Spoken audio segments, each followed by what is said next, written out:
마태복음 5장, 6장, 7장은 예수님이 산에 올라가서 무리들과 제자들에게 가르쳐 주신 산상수훈, 산상보훈, 서양 사람들은 산상설교 그렇게 말을 합니다. 그리스도인의 마그나카르타, 그리스도인의 대헌장이다. 천국 시민의 생활 원리, 행동 강령, 생활 수칙이 기록된 말씀입니다.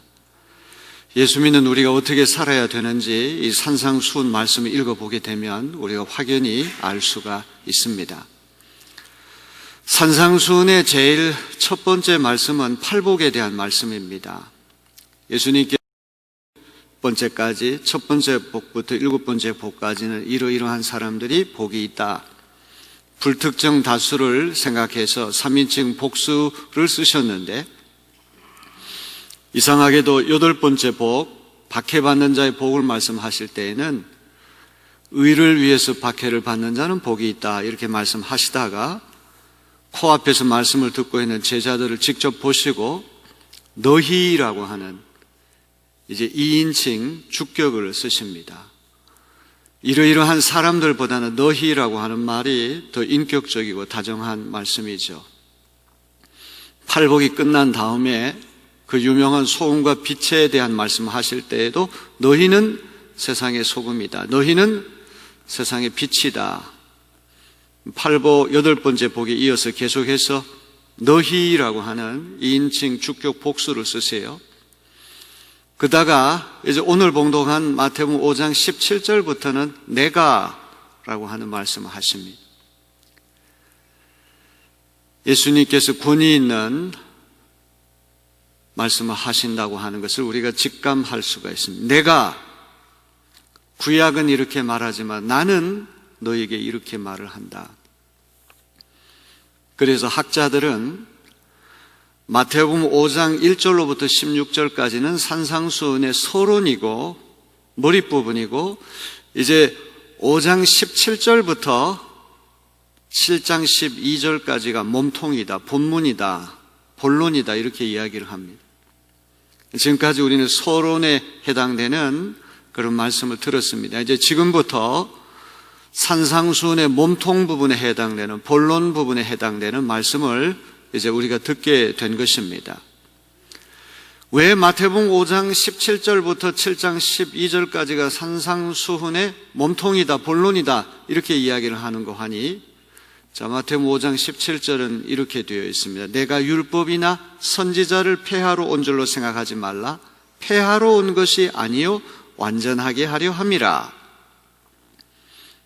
몸통 부분이 끝나는 마태복음 7장 12절로 그러므로 무엇이든지 남에게 대접을 받고자 하는 대로 너희도 남을 대접하라. 이것이 율법이요 선지자니라. 이 율법과 선지자라고 하는 말이 몸통이 시작되는 17절과 몸통이 끝나는 7장 12절에 나란히 나온다는 말이죠. 그렇다면 그 가운데 끼어있는 말씀은 수미 상관법이라고 이야기를 하는데, 이 율법과 선지자가 들어가 있는 두 말씀이 책 받침대가 두 개가 있다고 그러면 양쪽에서 나란히 싸고 있는 그런 형태가 된다는 말이죠. 율법과 선지자라고 하는 말은 구약 성경의 양대 기둥이 율법서하고 예언서, 선지서이기 때문에 율법과 선지자는 구약을 이야기하는 거예요.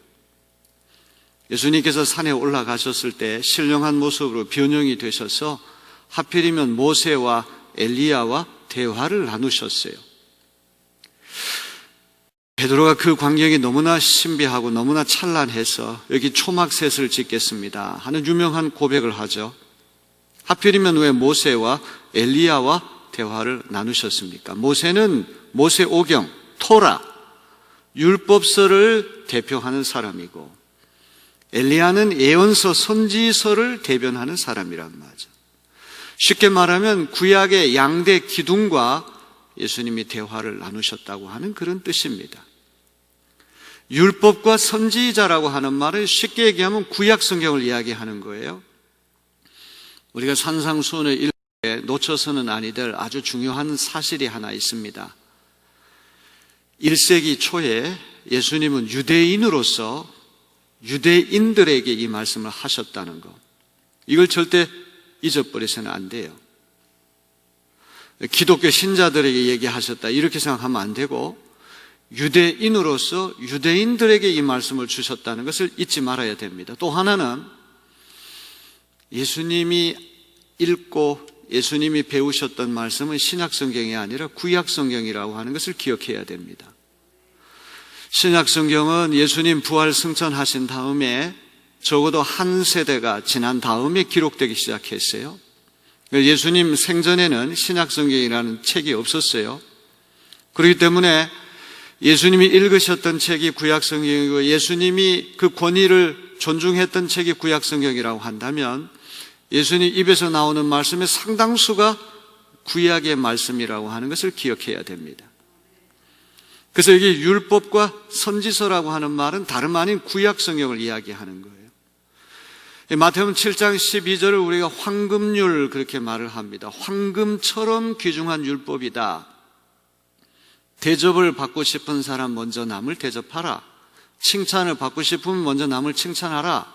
사랑받고 싶으면 먼저 남을 사랑하라.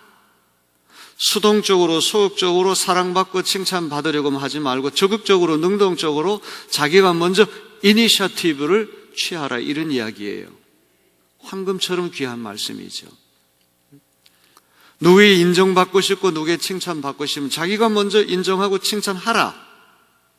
황금처럼 귀한 율법의 말씀입니다. 자, 이 구약 성경을 이야기하는 이 두 말씀이 5장 17절과 7장 12절이 가운데 몸통에 있는 본론 부분을 감싸는 형태로, 싸고 있는 형태로 되어 있기 때문에 이제 오늘부터는 산상수훈의 몸통 부분, 본론 부분을 우리가 이제 읽게 됐습니다. 자, 오늘 봉독한 이 말씀은 4구절밖에 안 되지만 신학자들에게 굉장히 논란이 되고 굉장히 해석하기 어려운 말씀이에요. 저도 한 주일 내내 이 평신도들에게 어떻게 이해하기 쉽게 설명을 할까, 이것이 고민이었습니다. 오늘 봉독한 말씀은 구약하고 신약의 관계, 율법과 복음의 관계. 흔히 우리가 생각하기에 구약 시대가 끝이 나고 신약 시대가 도래하면서 율법 세계는 다 종식되고 이제 복음의 시대가 도래했다. 예수님께서 살아서 이렇게 십자가 달려 돌아가시기 전에 여러 가지 논쟁을 일으키실 때 가장 많이 나왔던 논쟁이 바로 율법에 관한 논쟁 아닙니까? 안식일 날 손톱 까딱하지 말아야 되는데 예수님 질병을 고쳐주시고, 안식일 날 미리삭을 제자들과 함께 드시고, 그래서 안식일을 어겼다. 이것 때문에 아주 치열한 논쟁이 일어났어요. 그래서 예수님 시대의 서기관과 바리새인들이 예수님에 대해서 의심했던 것 중에 하나는 저 예수님이 모세 율법 토라를 폐기하는 것 아니냐, 이런 의심을 받았다는 것이죠.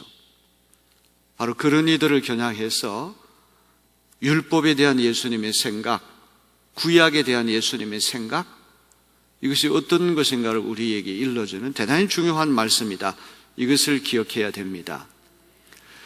자, 5장 17절, 18절은 예수님이 구약 성경을 어떻게 생각하시는가, 예수님의 율법관을 말씀하신다면, 이제 19절과 20절은 예수님의 제자들, 예수님을 따르는 그리스도인들이 구약 성경을 어떻게 생각하고 율법을 어떻게 생각해야 되느냐. 예수 믿는 우리가 구약을 어떻게 대해야 되고 율법을 어떻게 대해야 하는가는 당연히 율법을 어떻게 생각하시고 율법을 어떻게 생각하시는가에 의존할 수밖에 없기 때문에 이 17, 18절 전반부하고 19절, 20절 후반부는 서로 논리적으로 연결되어 있는 거예요. 우리의 구세주이시고 스승이신 예수님이 구약을 어떻게 생각했는가가 당연히 우리에게 중요합니다.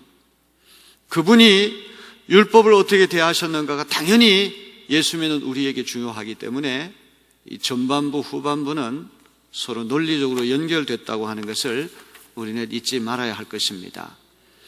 자, 이제 몸통 부분, 본론 부분이 시작되는 5장 17절에서 예수님은 아주 유명한 선언을 하십니다. 내가 율법이나 선지자를 폐하러 온 줄로 생각하지 말라. 폐하러 온 것이 아니요 완전하게 하려 함이니라. 예수님 구약을 폐기하고 파기하기 위해서 이 땅에 오신 것이 아니라 완전하게 완성시키기 위해서 이 땅에 오셨다고 하는 선언을 하고 계십니다. 폐기 혹은 파기, 깨트린다는, 버린다는 말이죠. 폐기라고 하는 말과 완성, 완전이라고 하는 말의 차이가 뭘까요? 폐기는 단절시키는 걸 말하는 겁니다. 연속성이 없어요. 완전히 끊어내버리는 거지만, 완성이라고 하는 것은 단절시키는 것이 아니라 부족한 것을 채운다고 하는 그런 의미가 있어요. 새벽이라고 하는 것이 이제 빛이 시작이 되는 시점인데, 이것이 종호 한낮이 되면 같이 왕성해집니다. 한낮 종호는 새벽을 폐기하는 것이 아니라 아직도 빛이 어스름하고 부족하고 온전하지 못하는 것을 종호의 한낮이 완전히 채우는 것을 얘기하는 거예요. 종호의 한낮은 새벽을 폐기하는 것이 아니라 새벽을 완성하는 것인 줄로 믿습니다. 어린아이가 유년기 시절을 보내고 성인으로 성년기에 접어드는 것도 유년기가 폐기되는 것이 아니에요. 몸도 작고 정신적인 것도 어리고 철이 없는데 점점 성장해서 어른이 되면 부족했던 것이, 미숙했던 것이 더 채워지고 더 성숙해지고 더 성장하게 되는 것이기 때문에 성년기는 유년기를 폐기하는 것이 아니라 유년기를 완성하는 것인 줄로 믿습니다. 꽃에 씨앗을 심었는데 싹이 트고 꽃 봉우리가 점점 피어오르다가 만개, 활짝 피어오르게 될 때 그 싹이라고 하는 것을 폐기하는 것이 아니라 그 싹에서부터 만개한 꽃이 완성이 되는 것입니다. 저 산골짜기에서 또 물이 흘러나와가지고 시냇물이 되고 강물이 되고 이것이 대양, 큰 바닷속에 들어가 흡수 통합될 때 이 대양은 그 산 꼭대기에서 흘러내려오는 물을 폐기하는 것이 아니라 그 물이 부족하고 온전하지 못했는데 대양이 그것을 완성하는 것이라, 이런 뜻입니다. 구약의 율법 세계만 가지고는 온전한 구원이 이루어질 수 없기 때문에 하나님께서 예수 그리스도를 이 땅에 보내주셔서 구약에서 시작된 그 구원의 역사가 온전하지 못하고 부족하고 미숙하고 불완전한 것을 예수님의 십자가와 부활을 통해서 온전하게 만드시고 완성시켰다. 이것이 오늘 예수님이 우리에게 들려주는 말씀인 줄로 믿습니다. 그렇기 때문에 예수 믿는 우리는 신약 성경만 붙들고 구약 성경은 아무 쓸데없으니까 버려야 된다, 천만에 만만에, 이거는 절대 부당한 말씀이에요. 예수님 구약을 폐기하러 이 땅에 오신 것이 아니라 완성하기 위해서 이 땅에 오셨다고 하는 것을 기억해야 됩니다. 지금으로부터 1600년 전에 기독교 신학의 기초를 세운 성 어거스틴이라고 한 사람, 아우구스티누스라고 한 사람이 이런 말을 했습니다. 신약은 구약에 감춰져 있고 구약은 신약에 드러나 있다. 이미 구약 성경을 파보면 신약에서 하려고 했던 것들이 다 감추어져 있다는 말이에요. 왜? 구약 성경 예수님에 대한 예언과 약속의 말씀이거든요. 아직 예수님 오시지 않았지만 언젠가 메시아가 도래해서 도탄에 빠진 우리를 구원해내고 우리를 죄와 죽음에서 구속해 줄 것이다.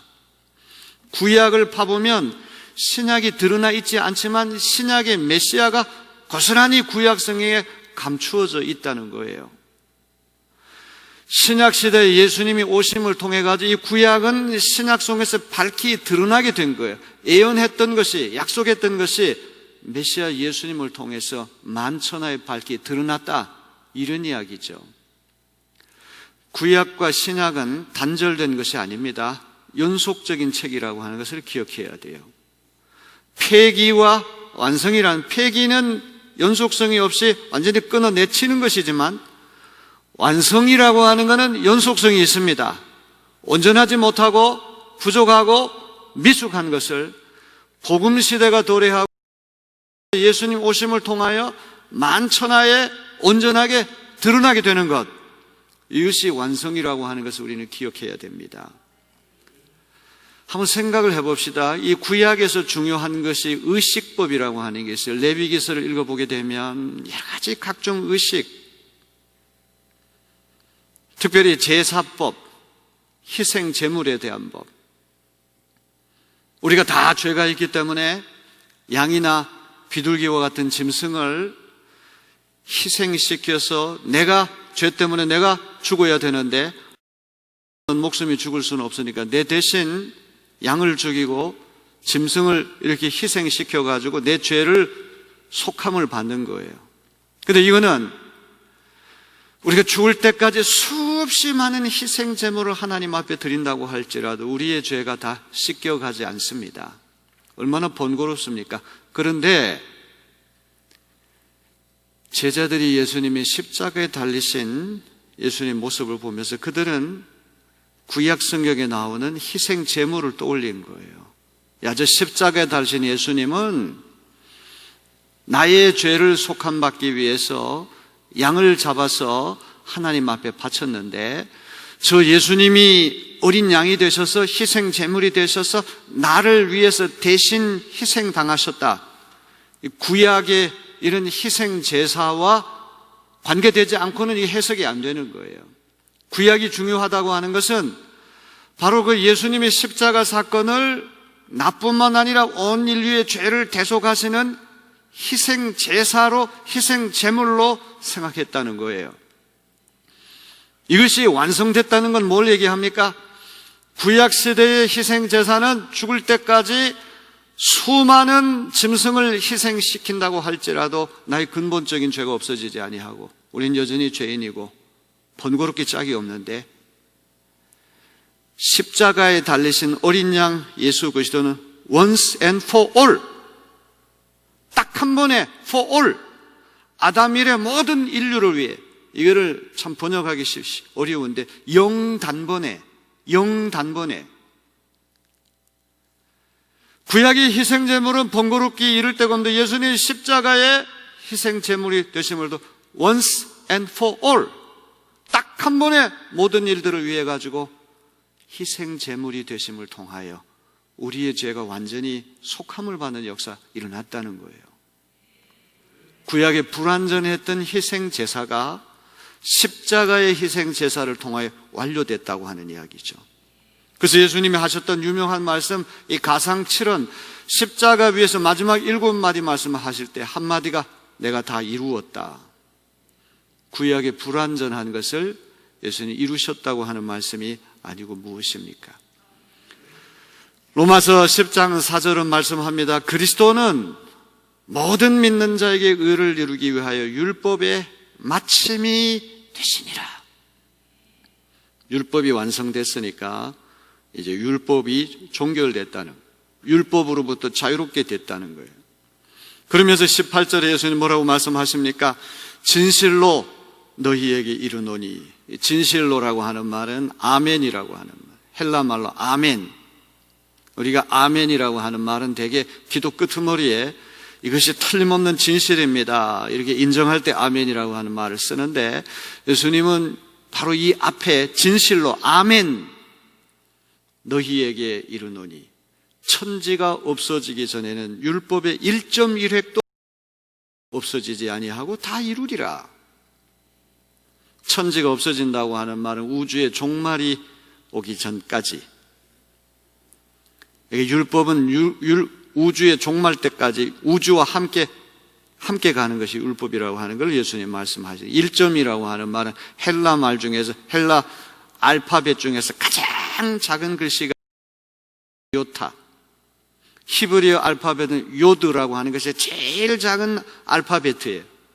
1획이라고 하는 것은 순표 하나를 붙여가지고 글자가 확 달라지는, 그야말로 조그만 거 하나 점 찍는 거, 그거 하나 1획이 글자로 구분시키는 걸 얘기한, 이 말은 율법이 지극히 사소한 것까지도 우주와 함께 운명을 같이 하고 세상 종말이 오기 전까지 결코 없어지지 아니하고 다 이루게 될 것이다.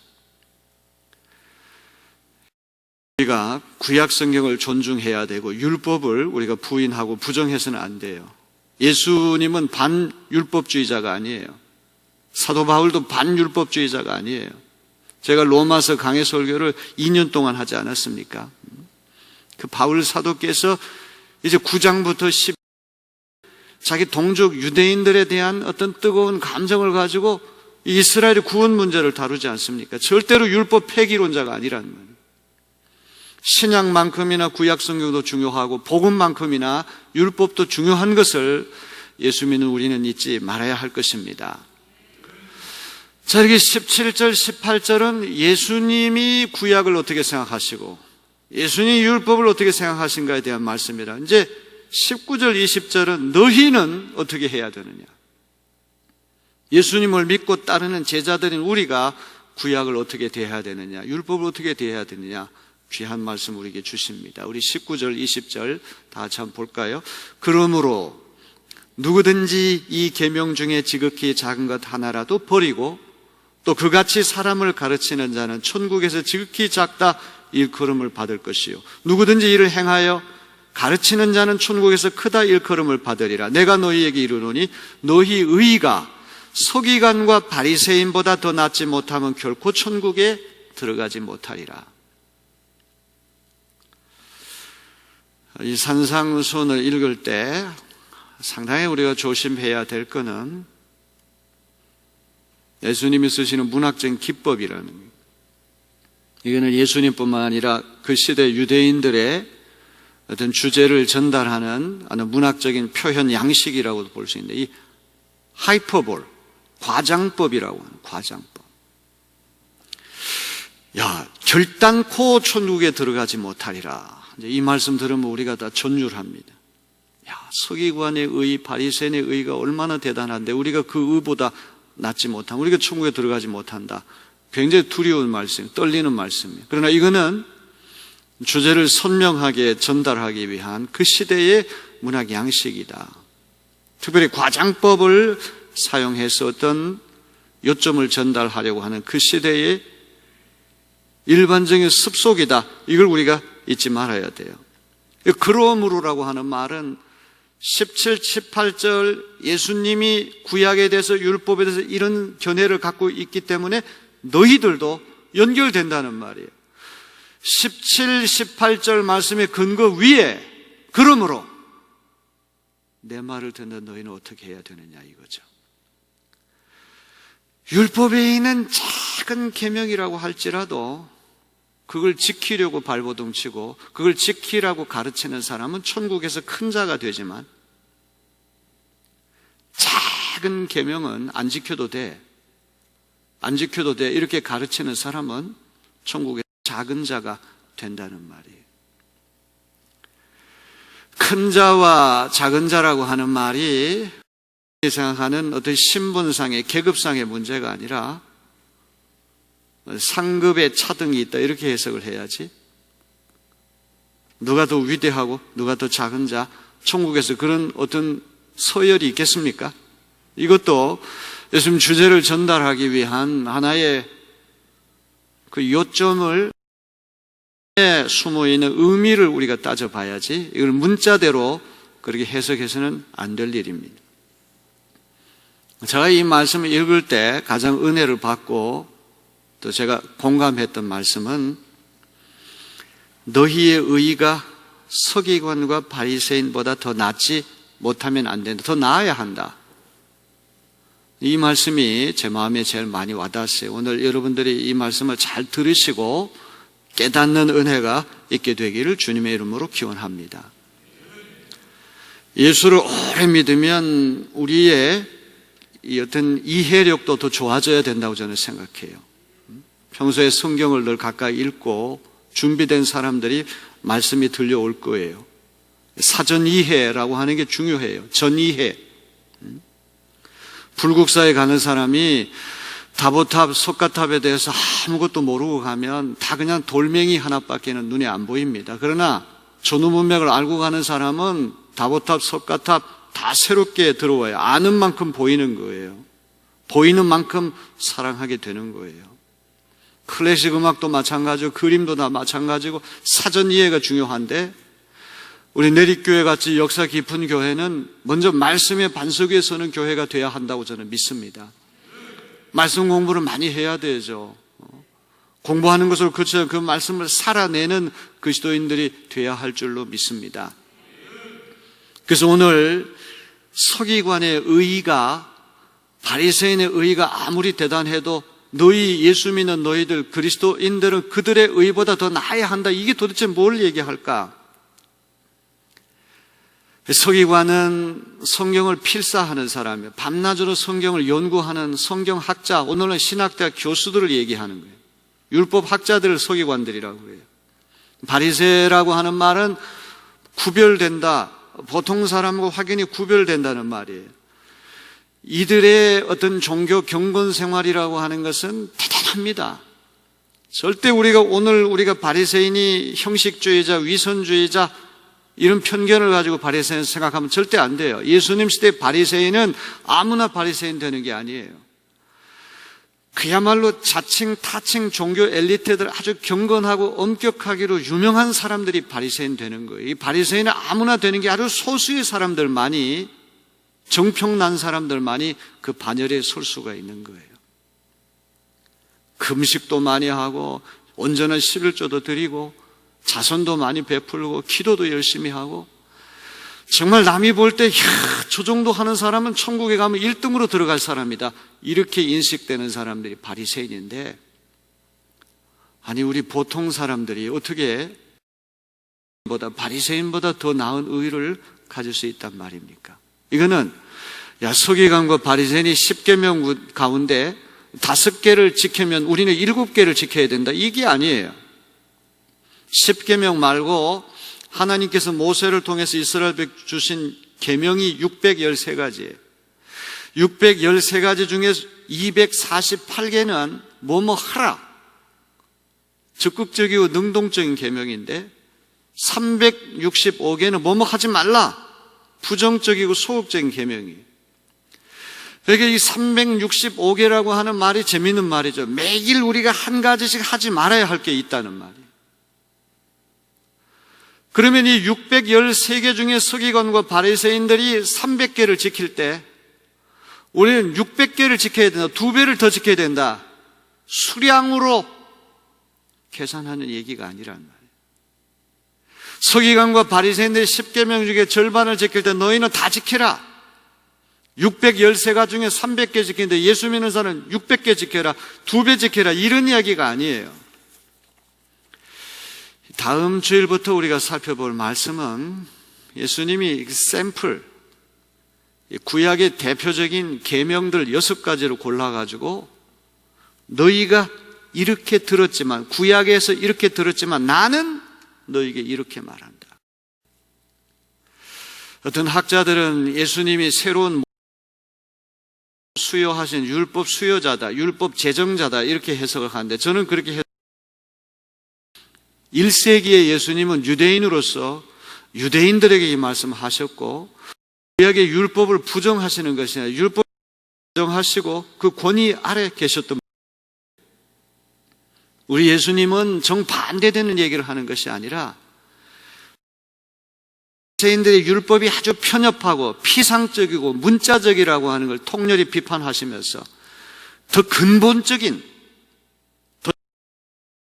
자꾸 영어로 써서 레디칼하게, 레디칼이라고 하는 말은 급진적이라고, 레디칼이라는 말은 더 철저하게 더 끝까지 밀고 나가야 이 얘기죠. 레디칼하게 예수님이 해석하신 말씀 이렇게 보는 거예요. 예를 들면 살인, 간음, 맹세, 보복, 원수, 이 대표적인 6가지 하셔. 너희는 구약에서 이렇게, 나는 너희에게 이렇게 말한다. 새로운 어떻게 내시는 말씀을 우리가 이제 읽게 될 것입니다. 서기관의 의보다 그리스도인의 의가 더 나아야 한다는 이야기입니다. 예수님이 처음부터 흥미진진한데요.